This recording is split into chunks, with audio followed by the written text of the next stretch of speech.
میرا اپنی قوم سے وعدہ ہے، اپنے لوگوں سے، کہ کوئی بھی پاکستان کی تاریخ میں اگر اس کے لیے دنیا میں کیمپین چلائے گا، اور انشاءاللہ ایک وقت وہ آئے گا کہ کسی کی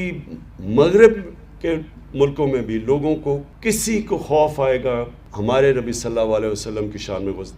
گستاخی کرے، وہ اس لیے کہ اس کے لیے کیمپین کی ضرورت ہے۔ یہ ملک میں مظاہرے کر کے توڑ پھوڑ کر کے کوئی فرق نہیں پڑے گا مغرب کے اندر جدھر یہ گستاخی ہوتی ہے، ان کو کوئی نقصان نہیں پہنچ رہا، اپنے آپ کو کر رہے ہیں۔ لیکن جو کیمپین میں چلاؤں گا، اور انشاءاللہ شروع کر دیا میں نے کیمپین، مسلمان ملکوں کو ساتھ ملا کے، ہیڈز آف سٹیٹ جو مسلمان ملکوں کے سربراہ ہیں ان کو ساتھ ملا کے، ان کے ساتھ پر ہم پوری طرح اپنا کیس پریزنٹ کریں گے، اور کر رہے ہیں یونائٹڈ نیشنز میں، یورپین یونین میں۔ اس پریشر کی وجہ سے یہ جو بار بار ہمیں تکلیف دی جاتی ہے کہ کسی مغرب ملک میں ہمارے نبی صلی اللہ علیہ وسلم کی بے حرمتی کی جاتی ہے، ہمیں یہاں تکلیف ہوتی ہے، ان کو کوئی فرق نہیں پڑتا۔ لیکن جب ہم ایک کیمپین کریں گے سب دنیا کے مسلمان ملکوں کو اکٹھا کر کے، ہیڈز آف سٹیٹ کو، جو میں نے خط بھی لکھا ہے سب کو، اس سے یہ فرق پڑے گا، تب یہ جا کے تبدیلی آئے گی مغرب میں۔ نہیں تو ہم